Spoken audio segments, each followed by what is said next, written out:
We interrupt with breaking news from WWL Louisiana.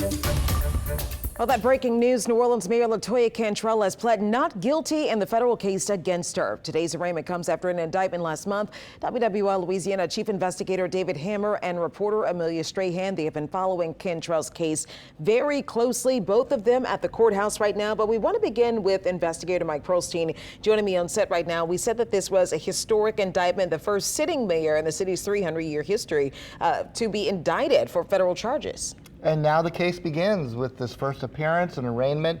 The charges against her laid out and her plea of not guilty. Not only is that expected, that's the only plea you can enter on a first appearance in front of a magistrate judge.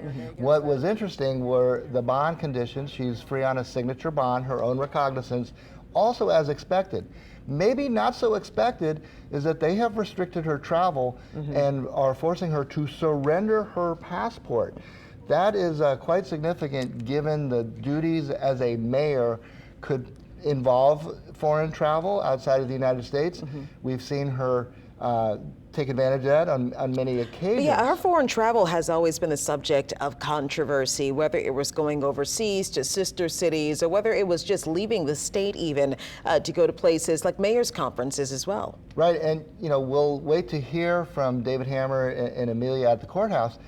It very well could have been that the nature of these charges involve the mayor and her then police bodyguard, Jeffrey Vappie, allegedly committing wire fraud, collecting money, in his case, for hours not spent doing police duties, but in fact carrying on an alleged romantic relationship on some trips that included travel. So that might have been some of the reasoning behind a somewhat more restrictive bond. The forfeiting of a passport, you know, usually you see that in cases where there's a potential flight risk. I don't think that, you know, this is a defendant who's going to be skipping court and going on the lam. Well, let's talk about Jeffrey Vappie here. Now, Jeffrey Vappie was initially supposed to be arraigned today as well. That's been moved to Friday. Anything suspicious on that? Nothing at all. I talked to you know, both the Cantrell team as well as the Vappie team, and they indicated that this was merely just for scheduling purposes. There was a conflict with one of the Vappie attorneys, so they just asked and got granted moving this to Friday morning. And so they're still in this indictment together as co-defendants. He will simply have his, in this case, a rearraignment because remember, this is a superseding indictment. He had been indicted back last year, just himself as a defendant, and now the mayor has been added to that in a superseding indictment. So he still has to come into court and answer to his new charges. Yeah, you know, let's go ahead and run this through. We've seen a timeline that you created where there's been controversy in regards to public spending and the spending of public money since October of 2017. This is before Cantrell had even become mayor, when she was just on the council, right? That's right, and there were questions about her use of a city council credit card allegedly for personal expenses, and an investigation of that led to her paying back some of that. She, at the time, claimed about $9,000, nearly. It wasn't, you know, not intentional, that it was just kind of sloppy bookkeeping on her part. She did pay that back, but even after that term as council member gets elected mayor, she has continued to be dogged by questions, and perhaps at the forefront, one of the first big controversies that really began with her second term was travel. Yes. Travel abroad and upgrading to first class, which is prohibited under the city charter unless you pay for that first class upgrade out of your own pocket. She billed taxpayers for that. Yeah. And you recall, in the end, she had to pay that money back for the first class upgrades, even after she initially was very defiant, saying she was not going to pay that back. Defiancy seems to be a theme here, not necessarily taking accountability, making sure that she steps back, or even rather doubles down on what exactly she's doing. She did end up paying $29,000 back to the city, but that was only because of the CAO at the time, Gilbert Montano. That's right, and you know, the CAO, he looked at the city charter, and it was his formal and official ruling that there just is no wiggle room to cover that, even though initially Cantrell said she needed to upgrade for security reasons. Right. And the law did not leave her any sort of wiggle room. She did have to pay that money back. But we've seen this in other instances. And one of the examples, and it is even woven into this, 44-page indictment against Cantrell and Vappie, is the use of the Pontalba apartment, in which she was found to be using it as almost like a second residence and Yes. having overnight stays. The council cracked down, but compromised initially and said, okay, we're not going to take the apartment away completely, but no overnight stays. Right. What did the mayor do? Overnight Continued stays, it. and now that Pontalba apartment is completely taken away. Yeah, so, okay, we have a lot more to talk about, including a new suit that was filed actually today, if you can believe that. We don't know if the timing is significant or not, but I want to go to Amelia Strahan. She is live for us outside of the courthouse, the Federal District Court. Amelia, tell me a little bit more about her demeanor, what happened inside of the courtroom, and what we can expect to move forward. Yeah, Charisse. So Mayor Cantrell entered federal court today with her head held high. And like you guys mentioned, she pleaded not guilty to all 11 counts. Now, her charges include conspiracy to obstruct justice, wire fraud, obstruction of justice, and false declaration before a grand jury. Now, almost all of these charges are tied to her alleged affair with former bodyguard Jeffrey Vappie. Now, the indictment alleges the two spent tens of thousands of dollars on international and national travel, all on the city's dime. As we know, Vappie is being arraigned next Friday, separate from the mayor due to some scheduling conflicts. And if found guilty of all of the charges, Cantrell could spend decades in prison. She was released with some terms and conditions. Now, those included submitting her passport, any international travel must seek approval, travel restricted to Eastern District of Louisiana, and no contact with her co-defendant without an attorney present. Now, our investigative reporter David Hammer is still in that room. Again, it's still going on. We just ran out, but 11 counts. She pleaded not guilty to all 11. Charisse? Amelia, those not guilty pleas are what expected. Of course, as Mike Pearlstein just mentions, that she has to plead those 11 not guilty counts. But you've even reported on this before. Her international travel and her national travel have been subject of controversy here. So, of course, that passport surrendering and having to ask for any approval to get some national travel is something that is significant, especially for someone who is still a sitting mayor. Yeah, absolutely. Now, we know from that indictment, it alleges that the mayor and her former bodyguard went to several locations like Napa Valley, Martha's Vineyard, and much of those trips were funded by city dollars, that indictment alleges. So it has been a point of contention between the mayor and the city council. Now, she is allowed to have communication with the city council when it comes to matters of the city, because she is still the mayor, but she is not allowed to discuss the case with the city council, according to what we heard today. That was part of the conditions of her release. Okay, any other, you said that she had her head held high. We know that the mayor has been a person that does not back down. Did you notice anything significant about the way she spoke or the way that she carried herself today? Yeah, I will say it was not the arrogance or perhaps overconfidence that we have seen in the past. She was respectful with her responses, very calm demeanor, and calm is probably a better word to use, but I would also say confident when she walked in the room. Did not seem to have any nerves, any fear, which is, that is on par with what we usually see from Mayor Cantrell. But at least I did not sense any arrogance when she walked in. Very respectful to everyone in the room. I know that we have a long way to go on this one. Amelia, can you stand by for me for a second? Because I do want to definitely talk about some of that defiance that we were saying, and also the impact that this could have, Mike Pearlstein, on city operations. They've already said HUD funding, that she can't touch anything with federal dollars, neither can Jeffrey Vappie. But was she doing that in the first place? Well, given the fact that she has 3 more months left in her term, I don't anticipate there's going to be much change in the operations of the city.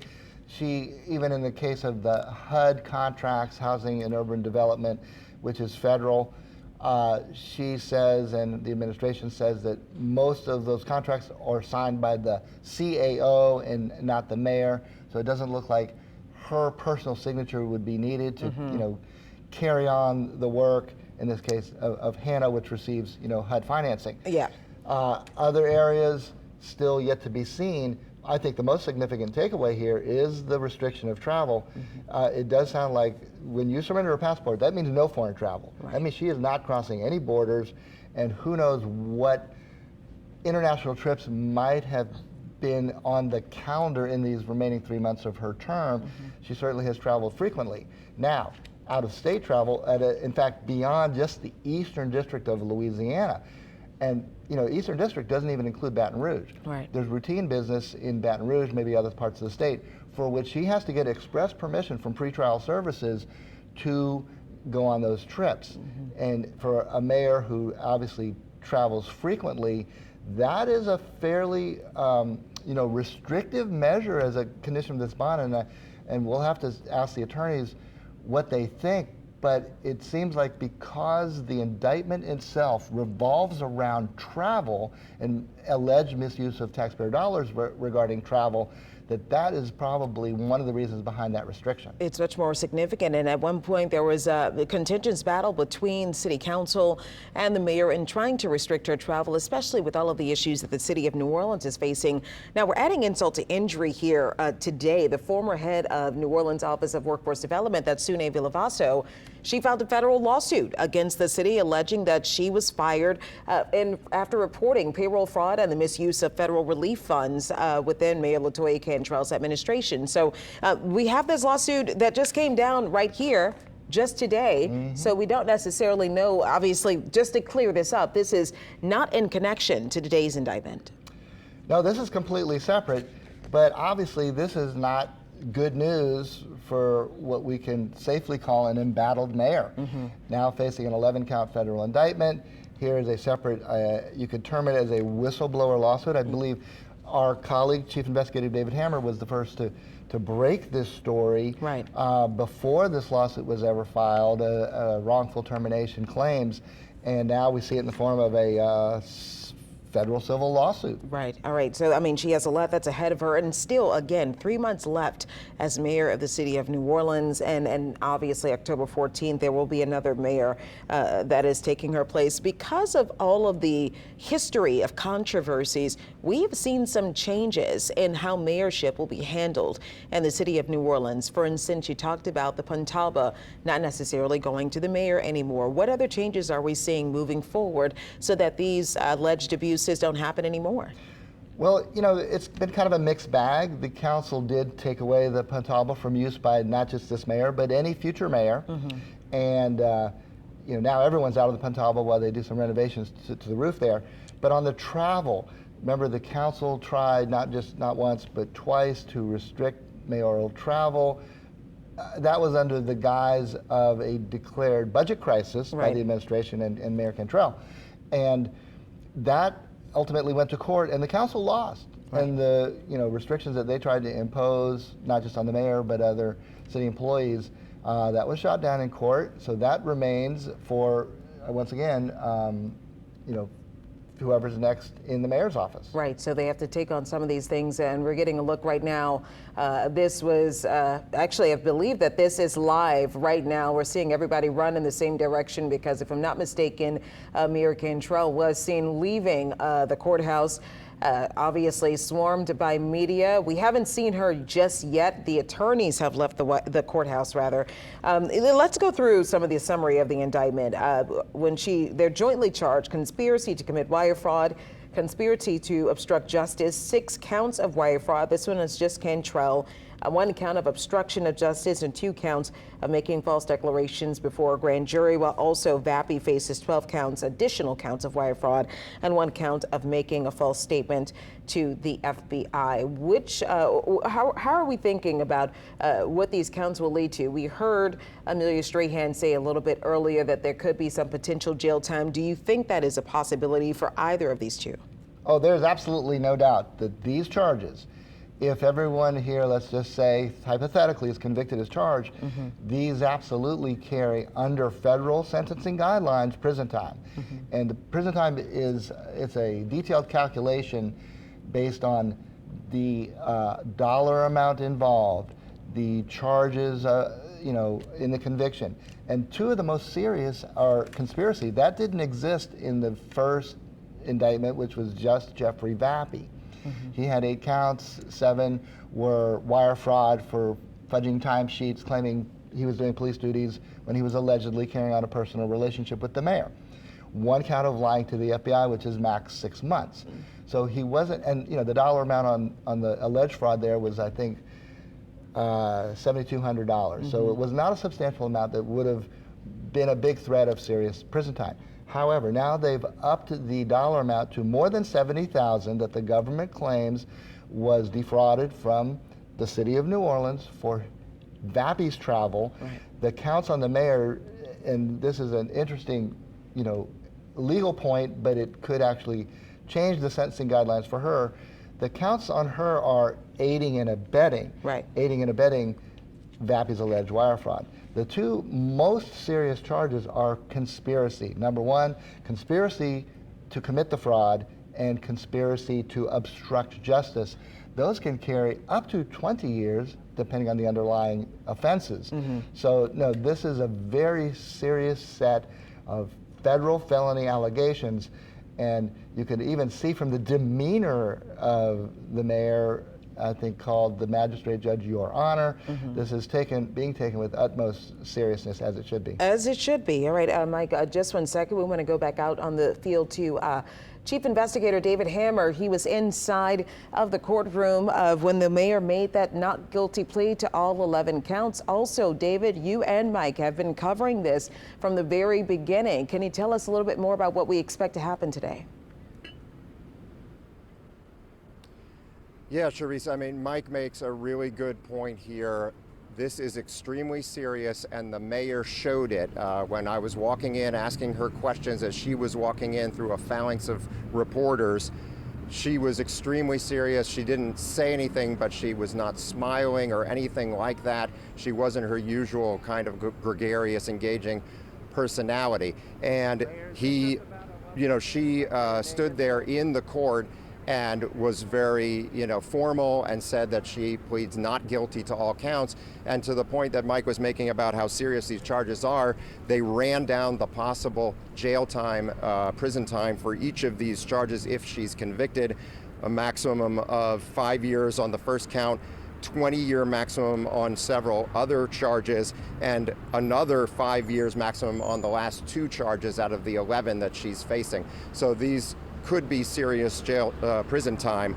And, she was very succinct, saying, yes, I understand. And the other big thing that comes out of this is that she's facing some restrictions on her movement. She has had to give in her passport, turn over her passport. She can travel only inside the Eastern District of Louisiana unless she goes to the continental United States, in which case she would need approval from the U.S. Probation Office ahead of time.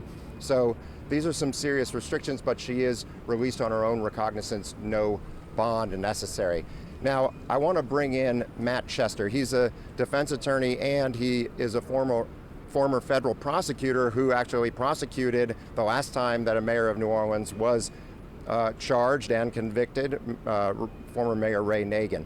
Now, Matt, we talked when she was actually initially indicted about how serious these charges are, but they are all tied to her alleged affair with her bodyguard, Jeffrey Vappie. There's been comments made by, including the former mayor of New Orleans, Ray Nagin, who you prosecuted, that this is just about an affair. He didn't know that a love affair was a federal crime. What can you say about what the real substance of these charges are? Yeah, so I mean, it's a little bit too simplistic of a explanation, I think, of the indictment. I mean, certainly at its core, there's an affair here that's being alleged by the grand jury, but there is a lot of conduct above and beyond the affair. There is allegations of giving false statements to the FBI. There's allegations of submitting false affidavits to a grand jury. And of course, the government here has tied the affair to monies that were paid out by the city for Officer Vappie's protection. So a little too simplistic to say this is just about affair. Certainly that's a big part of it. But it's really more about the process. The government would say this is more about the processes that these defendants undertook to hide that affair, which themselves are alleged violations of the law. And, you know, I was talking about the historic nature of this. I mean, to see a sitting mayor of New Orleans make that walk, what they call the walk of shame, across the street from her defense attorney's office across Poydras Street into a federal courtroom to face these kinds of charges is significant because we've never seen that before. Yeah, I mean, I'm not a political analyst, but obviously, you know, we're 20 years past Katrina. You know, we like to say we're kind of open for business and wanting to move forward. Not a good look for the city to have a mayor indicted, regardless of the outcome of this case. Just not a great look for the city. And what about the significance of the potential penalties if she were found guilty for each of these counts? I mean, there's 11 counts here. Some of them carry 20 years maximum. And of course, the sentencing guidelines are interesting because they're usually tied to money. That there's a ranking given to how much time you get based on how much money is involved. And this indictment talks about $70,000 in city money that went to pay for Jeffrey Vappie, the bodyguard's travel. But there's nothing about the mayor specifically getting a financial benefit from this. Can you talk about that? Yeah, so it's a complicated question. There isn't anything about the mayor getting a financial benefit. What's alleged is that the two undertook actions to have Officer Vappie be the protective detail when, according to the grand jury, it wasn't needed. That cost taxpayer dollars. But to your first question about sentencing, it's a very complicated procedure in federal court. Today was the first step in the process for the mayor, and so there were maximum penalties that were read, but almost invariably a first-time offender, even if she is convicted in a case like this, is going to get nowhere near the maximum penalties. As we talked about in the first day this was indicted, sentencing is driven by the sentencing guidelines, so she's looking at a much lower penalty even if she's convicted, but they're obviously felony counts. Jail time is a possibility, so these are nonetheless serious. Yeah, we're getting way ahead of ourselves talking about penalties, but ironically, that's the first thing that you hear when they read these charges, and actually they don't actually read the charges because her defense attorney, Eddie Castang, waived the reading of the charges, but then they talk about what are the potential penalties here. But first, you've got to put on a case. We need to have an exchange of information here between the two parties. There's a long, long, long way to go here. That's right. So what happened today is the first step in a process. Every criminal defendant anywhere in the country, in any state, goes through this. It was an initial appearance. It's what we call an arraignment and a detention hearing. The charges were, the reading of the charges, as you mentioned, were waived. You already talked about her getting a bond. And the maximum penalties are read just so the defendant is put on notice of the serious nature of these charges, but every defendant gets this. It is just the start of the criminal justice process, and we have a long way to go. One of the things I asked her about as she was walking in was about the deletion of WhatsApp encrypted messages between her and Vappie. I believe it was 7,000 that are mentioned in the indictment, certainly thousands, I can't remember the exact number. But this goes to the point of her making statements, allegedly, to the grand jury that were false. The allegation that she first signed an affidavit in 2023 and then was called back to the grand jury in 2024 and repeated that she had turned over all of these records that were requested by the investigating federal grand jury. Are those the most serious charges that she's facing here? Would this be a case if it weren't for the fact that she's allegedly lied under oath? Hard for me to answer that last one. It certainly makes it a more serious case that she lied under oath to the grand jury, allegedly lied under oath to the grand jury through in-person testimony and an affidavit. I think, from a defense standpoint, those are going to be the toughest charges to defend. You might have some arguments as to Officer Vappie's timesheets, whether she knew about them, whether she was in the chain of approval, how much she knew about them. I mean, if you're her lawyer, those are the sort of things you're going to be diving into as this case moves forward. But as it relates to actually turning over what was required to be turned over from the grand jury subpoena, the allegation here is that she deleted that information and then lied about it on multiple occasions. Those are tough charges to defend, and that's going to be an uphill battle. Well, and the other new thing that we're hearing is that there are some restrictions on her in terms of who she can speak with and who she can communicate with about the nature of the case. It was mentioned by the prosecutor, Jordan Ginsburg, that there are witnesses who could be involved in this case that she should be restricted from contacting, but that the restrictions don't extend to her attorney, her defense attorney, Eddie Castang. But Judge Roby said that she should be allowed to continue to talk to employees at City Hall as long as it's not about the case. What did you make of that? Yeah, I mean, so it's kind of a catch-22, right? She's still the mayor. She still has a job to do. She still has to talk to city employees. But in a typical criminal case, defendants are barred from contacting victims, contacting witnesses, placing undue pressure or intimidating witnesses. So, I think the judge here is trying to strike a balance, right? How are we going to allow her to continue to do her job while not interfering improperly with this case? And that's the balance they struck, right? We will allow her to talk to city employees about city business, but as it relates to this case, it's got to be through counsel. Now, another thing that you and I talked about is that she was allegedly made aware by associates that what she was allegedly doing with Jeffrey Vappie was illegal, and was warned about it by people saying, hey, the mayor of Nashville was doing something similar with her bodyguard, and she was forced to plead guilty and charged criminally. Is that significant? Why is it significant that she would have acknowledged knowledge of this before the charges were filed? So I think in any white-collar case, usually a lot of the issues come down to what was in the defendant's head at the time they were undertaking the alleged wrongful conduct, right? A lot of defendants will plead, I didn't understand this was a crime, I didn't understand this was a felony, I didn't act with the requisite state of mind. So when the government has evidence, contemporaneous evidence of text messages pointing out the fact that this is a crime, and the defendant kind of deflects those or misdirects those or says, don't accuse me of things. And allegedly continues in the conduct, right? Right. That is, the government would say that's consciousness of wrongdoing. And so that's powerful evidence for the government. Yeah. Now, we can go back to you now in the studio. This is obviously a major day, and I think we're still waiting for Mayor Cantrell to come out. Yeah, she's out now. No, I believe that her attorney, we're getting a live look right now, David. Thank you for that. His attorney is out. Let's try to listen to what they're saying here. Looks like he's answering questions. November 17th. Who's that, Ron? You're asking that question? Yeah. I mean, that's a rather short time frame, isn't it? No, that's not realistic. That's in accordance with the Speedy Trial Act, and it's not a realistic. So when do you think the trial will go forward then? No idea. It's up to the judge. What will happen between now Y'all and are making me say stuff when I wasn't going to say anything. She faces quite a bit of jail time. I mean, how confident are you that you could keep her out of prison? Oh, look, we're not talking about the case. I told you that. How is she holding up through all this? Oh, well, she looked good today, didn't she? She did seem. This is just about her affair or about alleged affair? I'm not talking about the case. What are people? She did appear to be cool, calm, collected today.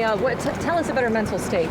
I'm not going to talk about her or the case. Okay. How does she feel about the travel restrictions imposed against her? There really weren't any restrictions. Eddie, does she have anything she wants to say to the people who would like to? Not at this time. Upon advice of counsel, not at this time. Is there anything she wants people to know that they're missing right now? No, you don't have to tell. She's making no statements at this time, either through me or Will the restrictions on her contact with others have any impact on her ability to run the city? No. Why do you say that? Well, because the restriction was she could continue to work with city employees. She just couldn't talk about the case. So that's not going to impede any of the city operations. So it's business as usual. You don't see this as being a distraction? Can she talk about the case with Vappie, Eddie? Did she talk about the case with Vappie? No, whatever the order says, that's the rules. That's what she's going to follow. Her messages to the city. No statements. She's not making any statements. All right. Watch out for her. All right. So again, Don't anybody call me. all right. So. All right, so you were That just is taking a attorney live for look at- Mayor LaToya Cantrell, Eddie Castaigne, giving us an update, really not really giving an update, not talking about the case, saying that repeatedly. But I know that one of the things that David talks about, and I'll bring investigator Mike Pearlstein back here with me, restrictions on who she can talk to. And everyone asks, how is it she conducts city business if there are some restrictions? According to what he just said, these restrictions are only relative to talking about the case with anyone within the city. Is that correct? Correct, and that should allow her to continue doing the job as mayor, dealing with city department heads and employees, as long as she doesn't talk about the case, which I doubt she's doing. However, I didn't get a clear answer on whether the restrictions apply to communications with witnesses, potential witnesses, and even in co-defendants, in this case, Jeffrey Vappie. You know, there's still obviously speculation about the nature of their relationship. It's alleged that this was an affair, and who knows what the current status of that relationship is. But not being able to communicate with Vappie except through their respective attorneys could be significant. Who knows what sort of contact they have, but generally speaking, a defendant in a case like this is restricted from talking about the case to other co-defendants and or witnesses. So, and this is typical though in these situations. Almost uniformly that is applied. And there's always the ability to communicate, you know, through your defense counsel, and that's necessary, obviously, to build a defense. But the question of her contacts, her continued contacts with her co-defendant, Jeffrey Vappie, I think we maybe need to get a clear answer on just what this conditions imply as far as that communication. Yeah, Amelia Strahan and David Hammer still out there outside of the federal courthouse trying to get more answers, waiting to stand by to see if Mayor LaToya Cantrell will walk outside of the courthouse. Some final thoughts here. What are our next steps? Well, now we begin the pretrial phases of this. It begins with discovery by the defense attorneys. This is obviously the first appearance by the mayor. The Jeffrey Vappie indictment was some time ago, so there's actually been a lot of discovery, and because of the overlapping nature of the charges, I do believe that there's been quite a bit of discovery. So you look for motions by defense attorneys if they want to, you know, try to throw out any of the evidence, suppress any of the evidence, before you start to actually see, you know, a hard calendar. Yes, there might be dates set for, you know, pre-trial conference and eventually a trial date in federal court. In complicated cases like this especially, those almost never hold up. There's always, you know, legal twists and turns that you can't predict at the very front end of a case. Yes or no answer here. Do we think that this is going to play out while she's still in office? Absolutely not. She will be long gone from office. Any sort of resolution. Now, of course, at this stage, either of these defendants could plead guilty at any time. And in fact, the federal government, they're duty bound to, you know, explore the potential of a plea deal. This is a little bit unlike state charges, where the federal government is always open for, let's say, let's make a deal, which means a tremendous reduction in charges if someone's willing to accept responsibility. Now, there's been no signal whatsoever, and I can just tell you that from, you know, what I've heard from the two camps, that that's not on the radar. But being a federal prosecution, that's going to happen, and we certainly, you know, just need to be watchful if anything happens along those lines. But I would expect this is going to follow the normal course of any federal prosecution, with motions, pre-trial, before we actually get a firm trial date. All right, Mike Pearlstein, thank you so much for your analysis on this. New Orleans Mayor LaToya Cantrell pleading not guilty in a federal case against her. We will continue to cover this story on our website, WWLTV.com, right here, WWL Plus, and on 5, 6, and 10 at WWL Louisiana. Make sure you watch us on television as well. Thank you so much for joining us. I'm Sharice Gibson. We'll have all the updates coming up in just a couple of hours. This has been breaking news from WWL Louisiana.